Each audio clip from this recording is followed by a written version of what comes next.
বদলে যাচ্ছে শহর কলকাতার ডেমোগ্রাফি, ঘিরে ফেলছে সংখ্যালঘুরা, সংকটে শহর কলকাতার ভবিষ্যৎ। দক্ষিণে জোকা আর গড়িয়ার পরে হিন্দু প্রায় নেই, উত্তরে বারাসাত আর ব্যারাকপুর এরপর থেকেই পাতলা হয়ে গেছে, পশ্চিমে সাঁতরাগাছি আর হাওড়া ব্রিজ পার হলেই লোমোটা কুত্তার মতো কোথাও কোথাও, দক্ষিণ পশ্চিমে ডায়মন্ড হারবার রোডের পশ্চিম দিকে পুরোটাই হিন্দু প্রায় নেই, দক্ষিণ পূর্ব গড়িয়া থেকে সায়েন্স সিটি বাইপাসের পূর্ব দিক প্রায় হিন্দু শূন্য। এবার বৃহত্তর কলকাতা শহরের ভিতরের দেখা যাক।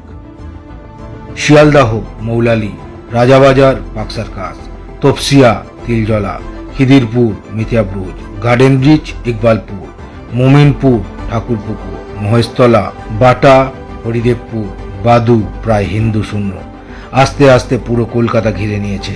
এখনো হিন্দুরা কেউ সেকুলার, কেউ উদাসীন, কেউ রাজনীতির নামে বিভক্ত, তো কেউ নিজের ধর্মকেই খিল্লি করছে। এবার বুঝতে পারছেন আর একটা নোয়াখালী হলে কি হবে হিন্দুদের। এবার আসি আরেকটি বিষয়, হিন্দুরা সারাদিন রাজনীতি করছে, মিটিং মিছিল, দেওয়াল লেখা, তাও বিনা পয়সায়, যদি হারামে কিছু পকেটে আসে, যখন ওরা সারাদিন গোটা পরিবার উপার্জন করতে ব্যস্ত। হিন্দুরা গোফের রেখা ওঠার আগেই বিড়ি আর প্রেম, যখন ওরা নানান হাতের কাজ শিখছে। হিন্দুরা পড়াশোনা ভুলে আড্ডায় মত্ত, যখন ওরা পড়াশোনা সহ নানান শিল্পকলায় পারদর্শী হয়ে উঠছে। হিন্দুরা কাজের বিচার করে, কিন্তু ওরা যখন যে কাজ পায় তাই করে ফেলে। ওদের টাকা আছে, আর হিন্দুরা দান অনুদানের ভিখারি। ওরা ওদের ধর্মীয় সংগঠন লাখ লাখ টাকা শুধু দেয় না, প্রয়োজন ধর্মের ডাকে আহুতিও দিতে রাজি, কিন্তু ওরা রাজনীতিকে পাত্তাও দেয় না। তাই রাজনীতিকরা ওদের তেল মাখিয়ে চলে ভোটের লোভে। খেয়াল করে দেখুন, সব রাজনৈতিক মিছিল মিটিংয়ে ওরা থাকে না, যদি না ওদের ধর্মীয় স্বার্থ থাকে। আর হিন্দুরা রাজনীতির নামে এক, কিন্তু ধর্মের নামে বিভক্ত। হিন্দুরা মন্দিরে চাঁদা দেওয়া তো দূর, নিজের ধর্ম নিয়েই আধুনিকতার নামে নোংরামো করে। হিন্দুরা সব মিটিং মিছিলে আগেই হাজির হয়ে কুত্তার মতো লেজ নাড়ে।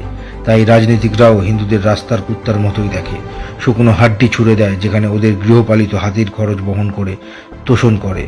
এভাবেই হিন্দু ধীরে ধীরে দুর্বল হচ্ছে আর দিনে দিনে বিচ্ছিন্ন হচ্ছে। যখন ওরা ওদের সন্তানদের নিয়মিত ধর্ম শিক্ষা দিচ্ছে, তখন হিন্দু তাদের সন্তানদের আধুনিকতার নামে মাতৃভাষাই ভুলিয়ে দিচ্ছে। ওদের আরাধনায় আড়ম্বর নেই, ভক্তি আছে, আর হিন্দুর আরাধনায় আড়ম্বর সর্বস্ব ফুর্তি আছে, কিন্তু ভক্তি, নিয়ম, নিষ্ঠা, আচার রীতি সব লাটে উঠেছে। বারবার ছোট ছোট আক্রমণ করে ওরা বুঝে নেওয়ার চেষ্টা করছে।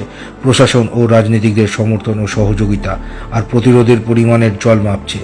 যদি টের পায় যে হিন্দুরা এখনো রাজনীতির নামে বিভক্ত এবং বিভাজিত, তবে আরও বৃহৎ দ্বিতীয় নোয়াখালী হতে সময় লাগবে না।